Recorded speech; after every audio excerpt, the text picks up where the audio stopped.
This episode of Beyond the Post is made possible by Riverside.fm.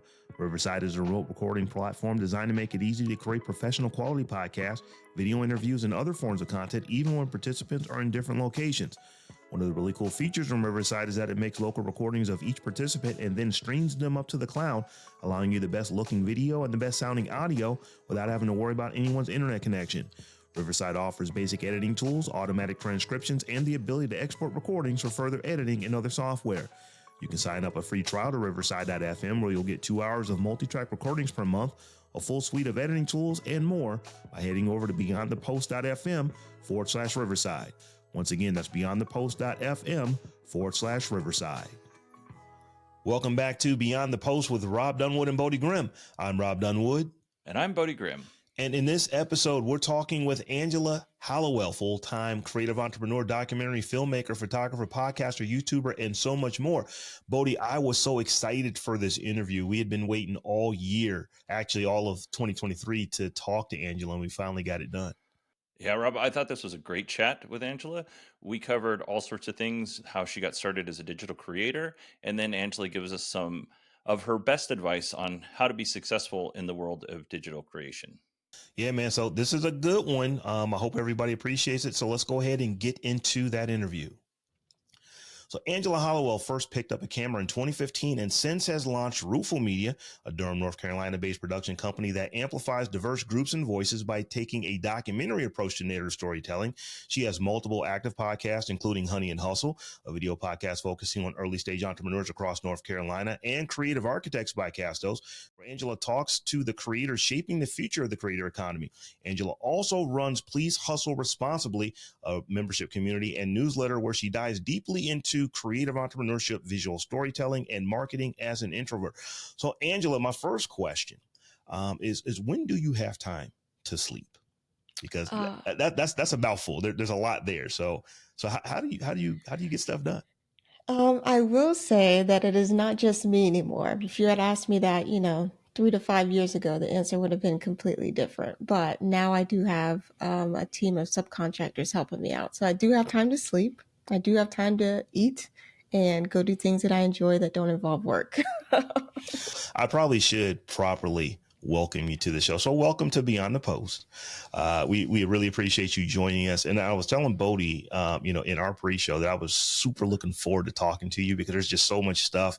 And, from the times that we've crossed paths with, whether it be a Twitter space or now I guess you call it an X space or whatever the case is, you've always been really insightful and had really cool things to say.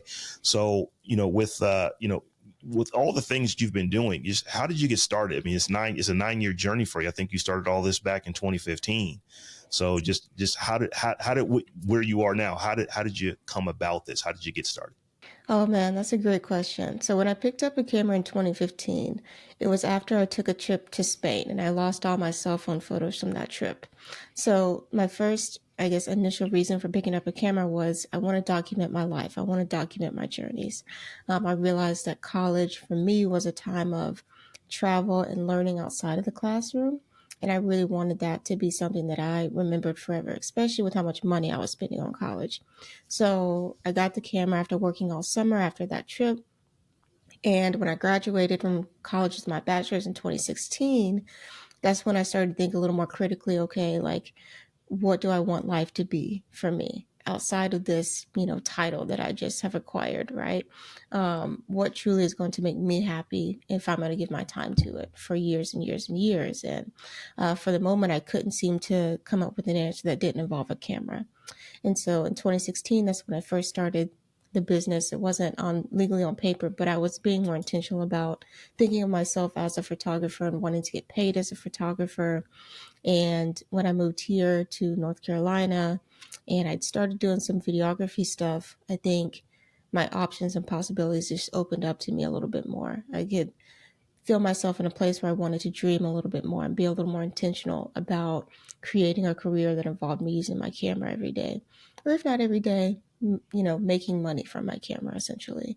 And that's, the short story of how I got here. I think it was a series of small steps and decisions where I just had to be honest with myself about what I was truly passionate about, what I truly cared about, and what I was willing to work my ass off for.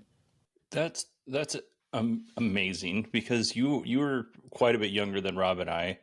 I did not have anything figured out at that age at all. And for you to say, well, this is what I want to do, and this is how this is my path forward, blows me away. Do you mind telling us what you went to college for? What was your degree in? Yeah, so I got my undergraduate degree in Spanish. I was a Spanish major.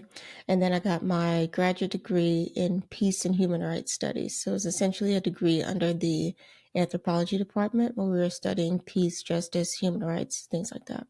Angela, you said that you actually have gotten contractors to help you out. That's so you're advanced in this. You're actually paying other people to help you do the things that get you paid. So could you tell us about that? Just how you moved from being the solo entrepreneur, solopreneur, into the point to where now you still may be that solopreneur from a title standpoint, but you've actually got contractors that are doing work on behalf of the things that you've got coming out. How did you get to that point? Ironically, the first subcontractors I hired were not for client projects. They were for Honey and Hustle. I wanted help editing the podcast. As you already know, putting together a podcast is a lot of moving parts. And it is something that we do largely as a labor of love. Some of us get paid, some of us don't. But when you're starting your first indie podcast, probably for the first, depending on how many episodes, it's pretty much going to be all you, making all the decisions, deciding the format, doing the editing, doing the publishing, doing the marketing. And I said, if I could just take out the most time consuming part of this, I could do a lot more in terms of client work and in terms of the podcast, making the quality even better, because I have someone else focusing on the packaging of the end product in terms of editing and doing short form stuff. So that's kind of how it started. And then I said, hold on, if I can get editors for my podcast, maybe I can just write editors into some of my client projects, because I was moving, into a budget area where that would, make sense, right? Clients would expect for me to have some sort of a team. And so that's kind of how it started. I started with video editors. That's just my most time consuming thing. And quite frankly, my least favorite part of the video creation process. I really enjoy the pre-production, the planning, the marketing, that sort of thing. And so it expanded from video editors. I got an operations manager in May of last year. That was super helpful. I get really overwhelmed with emails. I get a lot of emails. So many emails. It should be illegal. And then I added a production assistant to help me when I was doing in-person episodes of the podcast. So they would help run cameras, run sound, and also do a little bit of behind the scenes photo and video. So that was really helpful, and super excited with what we're going to do with all of that. And then, of course, along the way, again, as the podcast has grown, so has the business. So we've had video editors working with us on client projects. We've had camera operators working with us, sound guys working with us. Shout out to the sound guys. And yeah, just a whole slew of people that, I've been really blessed to work with. They've made me a better creator, and I'm super proud of the level and the quality of the work that we're putting out now, both personally and professionally. Yeah, we should probably back up just a little bit, because I think we skipped over how many things you actually do. Because Rob mentioned that you have the Honey and Hustle podcast and the Creators Architects podcast for Castos, but you also make documentary films. You when you do client work, you're referring to clients in your video side of your business. Do you want to talk about that a little bit? Sure. So Roofful Media has grown and evolved over time. It first started as Angela Studio, which is the most basic name that I could come up with. But in November of 2022, I think that was shortly after I'd started working with my first set of editors. And I said, okay, if I am building something that is bigger than myself, then my name does not need to be the first thing people think of when they think of the business that I'm running. And I also wanted a name that was a little more synonymous with the direction I wanted to take the business. So originally, I started Angela Studio as a photographer, then I added video production. And then as I kind of got more in my niche, if you will, I realized that I focused a lot on environmental storytelling, outdoor storytelling, human rights, social impact type stuff. And Angela Studio is not a name that reflected any of that, right? So Roofful Media is kind of an homage to the slogan that I came up with for Angela Studio, which is rooted in storytelling. So I wanted to kind of play on that slogan and make something that was a little more indicative of someone who like cares about the environment, cares about that sort of thing. And I think once I made that transition to that name and that focus, the vision for the business just became so much clearer. And when I say so much clearer, I didn't have a vision for the business when I first started. It was just I wanted to make money, using my camera. And I think now I've been able to dream and really be focused on achieving what I call my first ever 5-year plan, which involves so much more than just myself.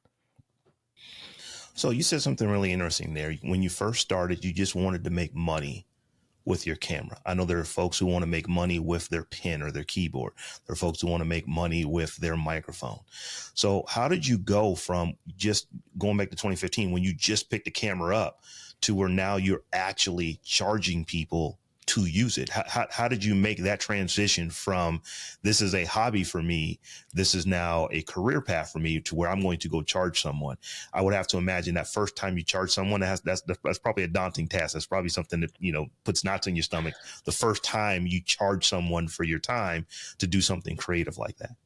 Yeah, so the first time I charged, I done some portrait stuff and event stuff, but one of the persons that I did an event for, he was also a wedding DJ.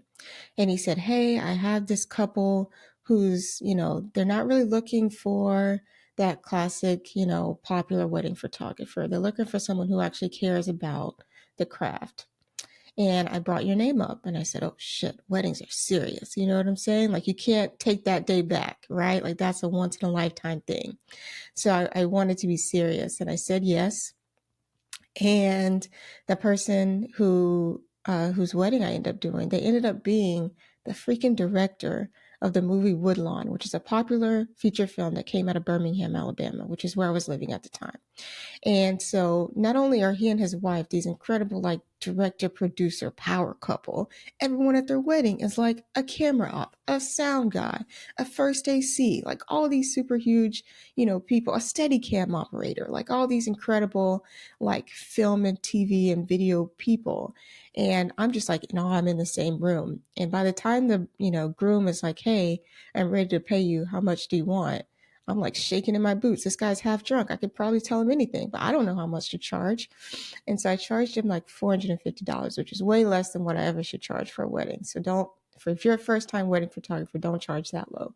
But he just like wrote the check. I was like, yeah, here's a little extra for travel. Here you go. I'm like, oh, this is great.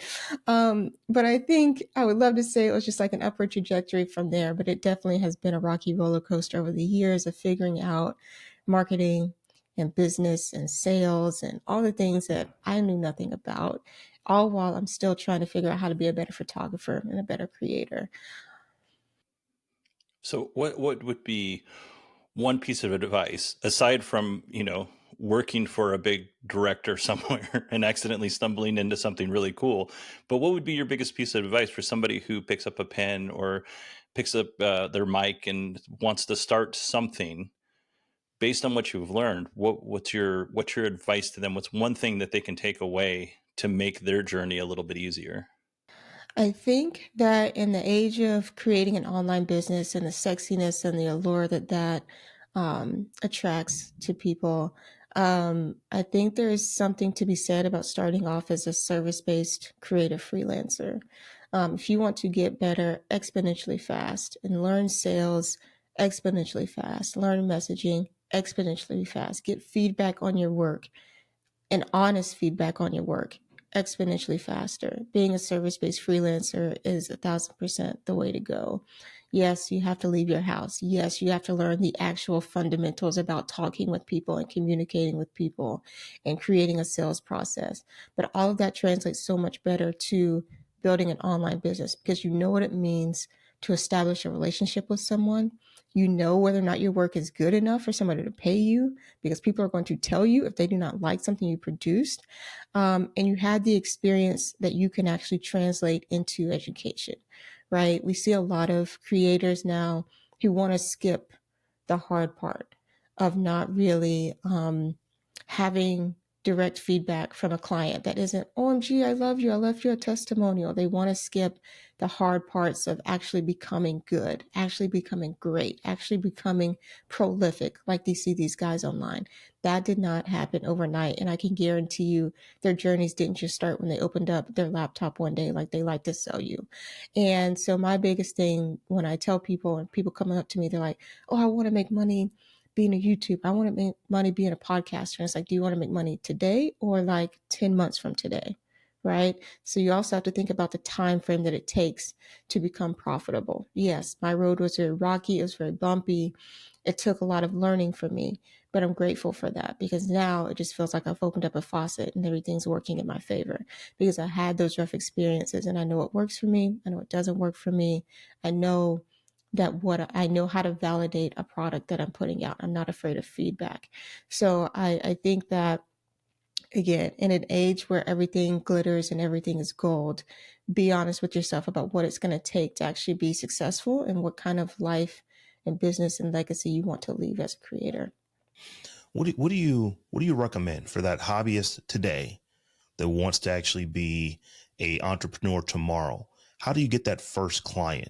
Do you have any tricks of the trade or tools of the trade that, I don't even know how to get someone to have me be interested for doing a wedding, but what is your advice to that person who's trying to make that initial, that initial foray into the world of entrepreneurship from when it was just a hobby yesterday? It's very old school, it's very rudimentary, but like telling the people in your life what you want. They're gonna, they want to support you. They want to share people, share you with other people, and they're likely going to be your first referral clients, right? So the people that your first client is probably going to be like a friend of a friend, right? A friend of a family member. And there's nothing wrong with that. I think, again, healthy people ask for what they want. So ask for what you want. Tell your family members the direction that you would like to go in and allow them to help you.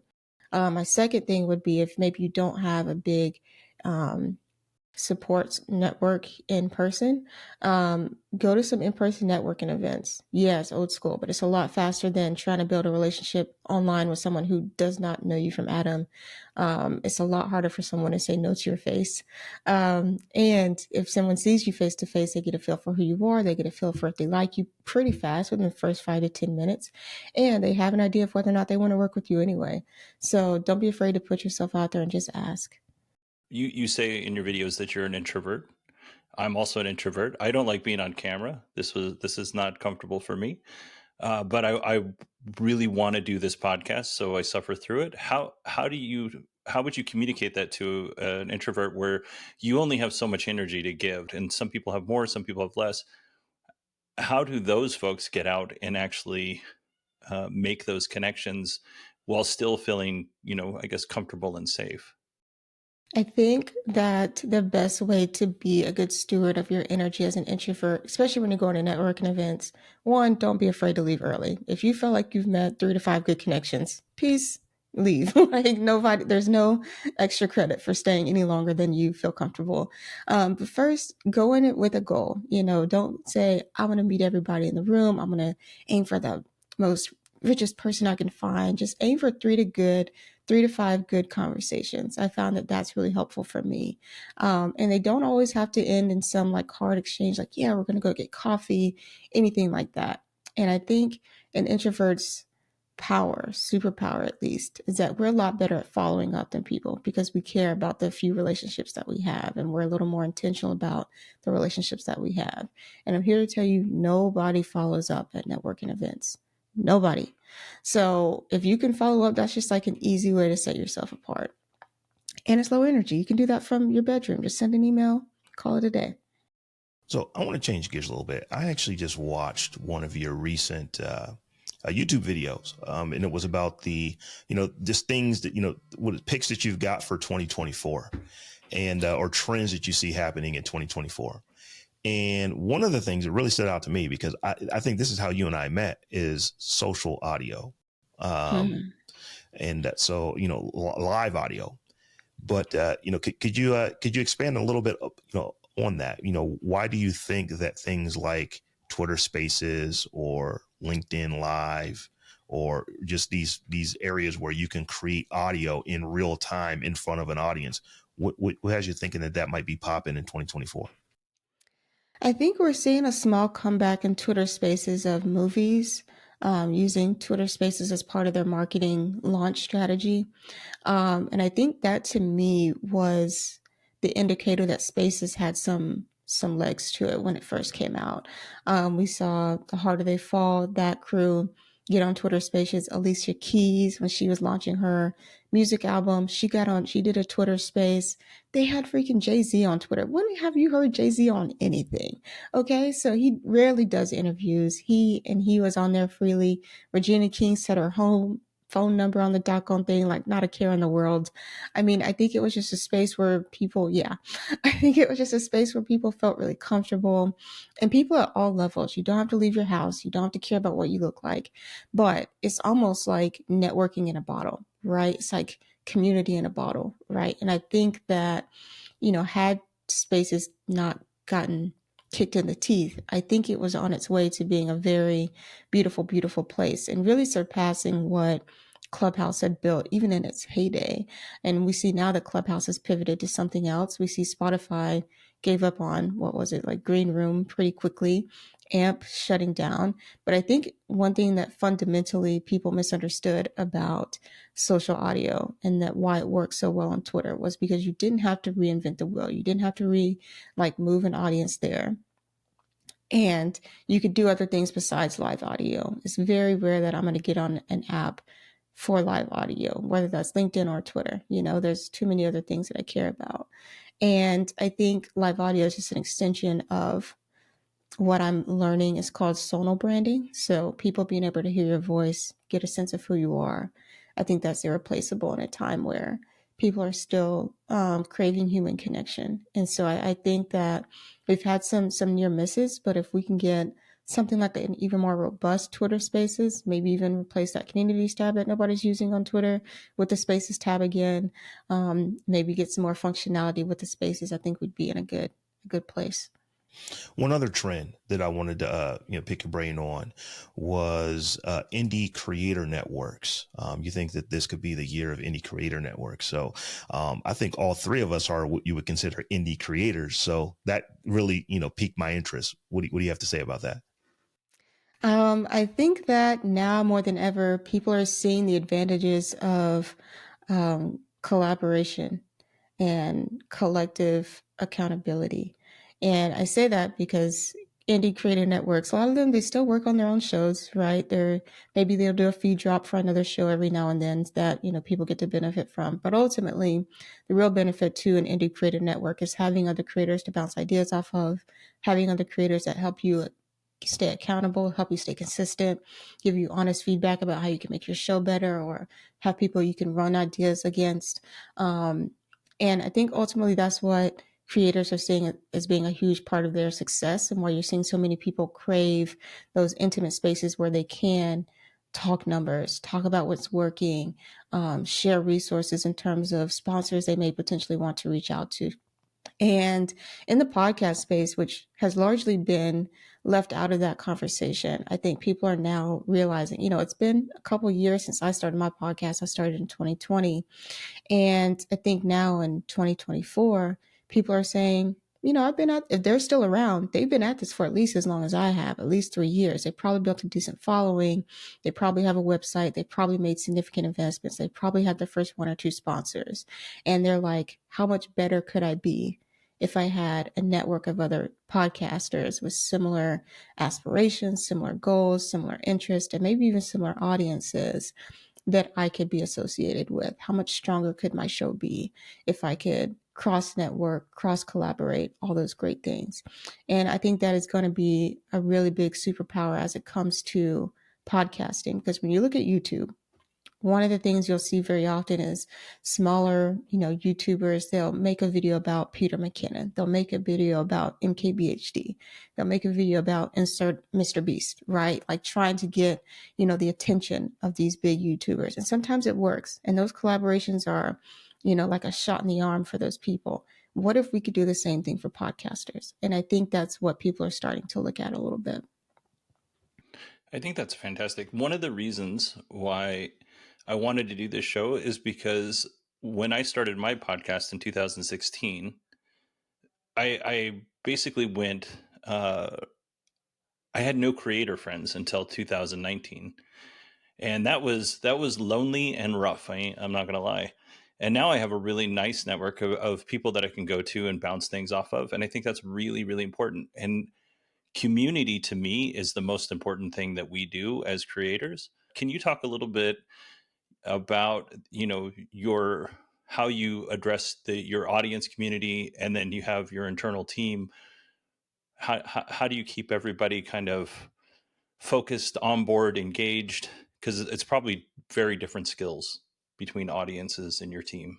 So, in terms of communicating with my team and communicating with my audience, yeah, it is two different skills. And I quite frankly feel like I have communicated with my audience a lot more than I've communicated with my team, just because I talk to my audience every day, just about. I've been tweeting daily since about 2021, 2022. So a couple of years now. And then LinkedIn, as I've gone in and out of phases of daily LinkedIn posts, but for the most part, I've been pretty consistent there as well. So I think I've developed the language that I know that my audience responds to.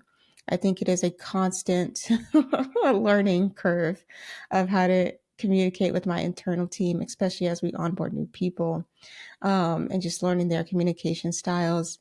And in terms of keeping everyone engaged, I think the short answer is, aside from paying people fairly, really, for me, understanding what people's strengths are. I think people are just going to thrive in spaces where they feel like their skills are being best used, where their talents are being best used, and where their interests lie. And so I just try as hard as I can to have, conversations with my team about, is this something you want to do? Is this something that fits into where you want to be going as a creator? And if that answer is yes, then obviously I try to keep working with them as much as I can and growing with them as much as I can. And really, at the end of the day, my success is in part their success and vice versa. And I try to, as much as I can, openly share that success with them and bring them into the process and the wins that I have. What is running your membership community? That was something I didn't know you were doing before I started researching specifically for this, for this interview. But it's like, on top of everything else that you're doing, you actually are running a newsletter and a membership community. So how's that going? And what drove you to, what, I need to add this to my plate as well. What drove you to, to just doing these additional things with community? So, ironically, the answer to that is actually working on the Creative Architects podcast by Castos. So, that was a branded show. And one of the things that I really found that was going to be great for me in the partnership was that Castos had their own email list. So, I didn't feel the need to create my own. And I know you're going to come for me through the screen, Rob, but just stay with me for a second. So, I have been a person where I've tried to start an email newsletter in the past, and I just didn't know what to say. I didn't know what to say. I didn't know how to stay consistent. I didn't know what to talk about. I wasn't creating consistently enough to have anything to share of my own in those newsletters. Yada, yada, yada, plethora of issues, right? And I think now, after writing for 2+ years online, after creating for 3+ years online, both YouTube and podcasting, I finally feel like I'm at a space where I have a vision and a plan for what that's going to look like for me going forward. And I have something to say, right? And so I started the Please Hustle Responsibly newsletter in the end of November 2023. So it's not even 3 months old yet. So we're still in baby phase, but we're learning a lot very quickly. We're reiterating a lot very quickly, and the response has just been incredible. Substack is a platform that I ultimately ended up choosing. I played around with a couple as I was thinking about it, but ultimately I ended up going with Substack for the fact that, yeah, I may lose a little more money when I get paid subscribers, but the functionality, the UX UI, the ease of use, the being able to post on the app and post on and send people an email whenever a new post is live, that was kind of unmatched. And I really didn't need all the functionality of Beehive at the moment. I feel like I can get that somewhere else. So, Substack has been great. I've been loving it. I do have a writer that helps me with a couple posts here and there. Anthony, they're awesome. And we have a plan for moving forward that I'm really excited about. What is your take on the folks who say, "Oh, newsletters are played. Nobody's checking email anymore. We can do everything in social media. I've got 10,000 followers on this platform and that platform, but I don't really need to have an email newsletter." What do you say to those folks? One, I would say that the engagement rate for a newsletter is so much higher. The connection that you build with your newsletter subscribers is so much deeper. And your ability to just tap in directly with your community is something that truly doesn't happen in the way that we think it does on Twitter and LinkedIn. On Twitter and LinkedIn, the lifetime of a tweet, maybe 48 hours if you're lucky, maybe a tenth, 20% of your audience sees it, right? That's why a lot of people repurpose tweets, because it's very likely that your audience didn't see it the first time. LinkedIn, the amount of people that you are connected with and the amount of people that are active on LinkedIn, two completely different numbers.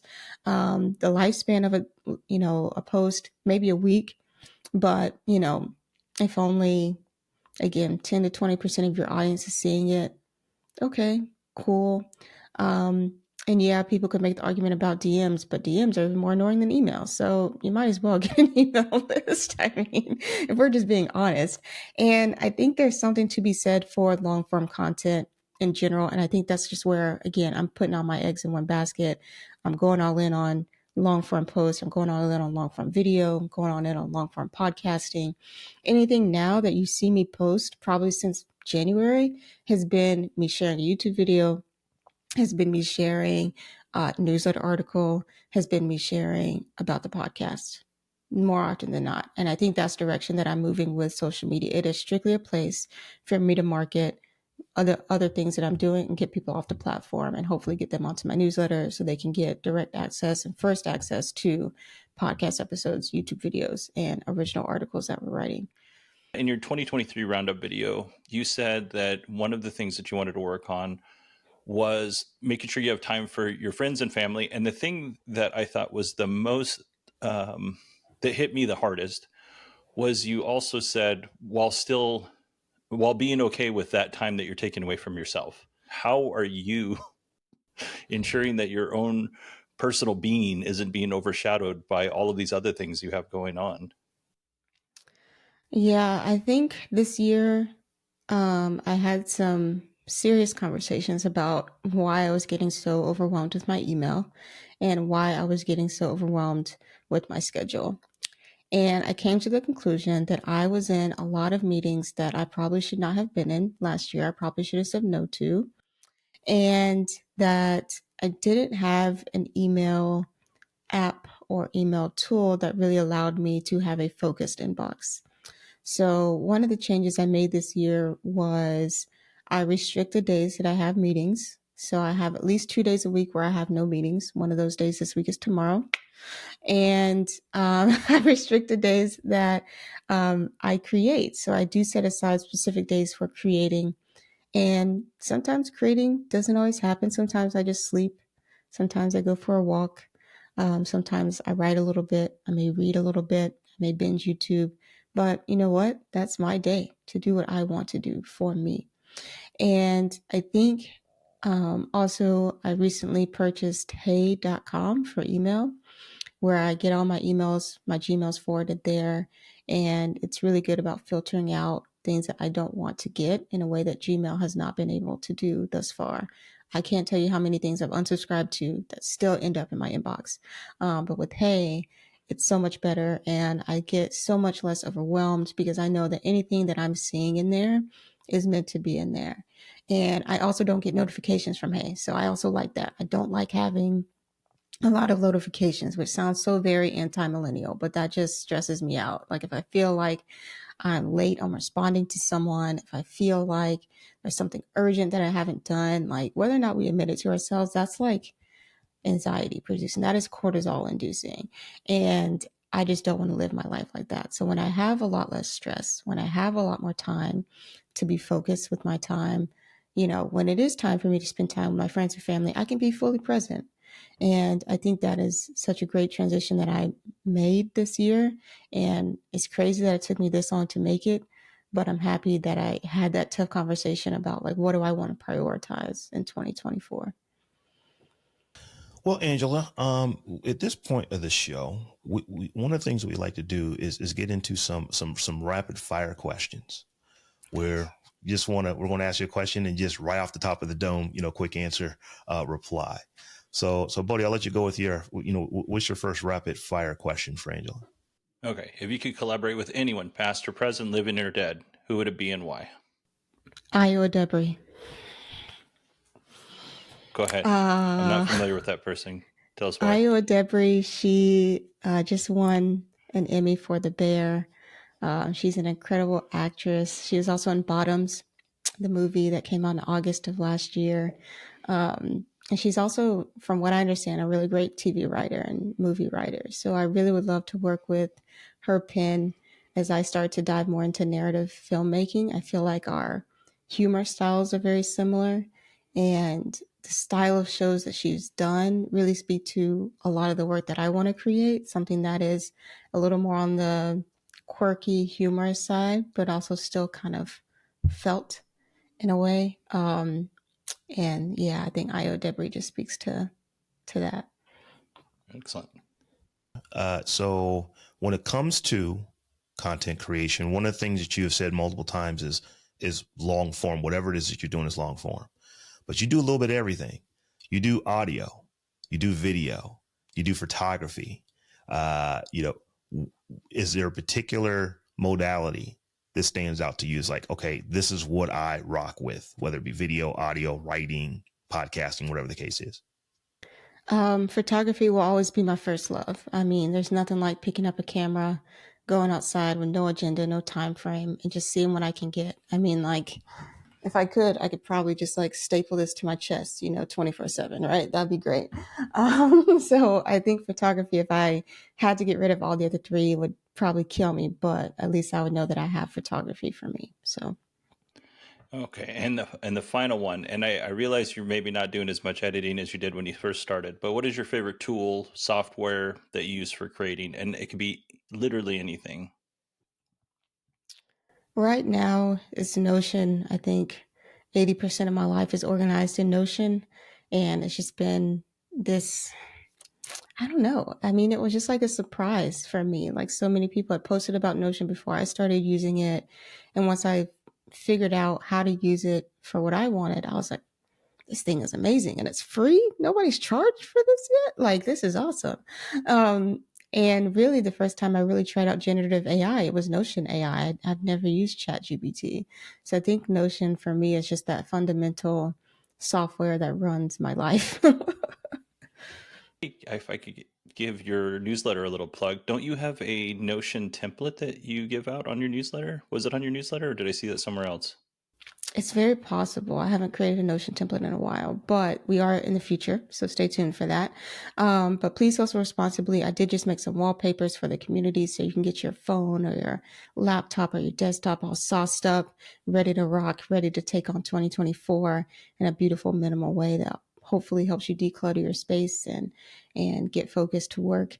But Please Also Responsibly is our twice weekly newsletter for creators and entrepreneurs who want to grow their audience and impact. So I really, really hope I get to see some of you in there. So Angela Hallowell, we got to thank you for coming to the show. And let me put respect on your name. So you are Angela Hallowell, the photographer, the videographer, the YouTuber, the podcaster, the documentary filmmaker. Just tell us where folks can find you, because clearly you are everywhere on the internet. But can you direct people who are listening to us get to you in case they have any questions or would like just to see some of the things that you do? Yes, the easiest way to find all the crazy, chaotic things that I create is to go to my personal website, angelahallowell.com. Just my name, no funny business. And you'll see everything that I'm working on there, everything that's free for you, everything that's paid, everything that's awesome, everything that I put my heart and soul into.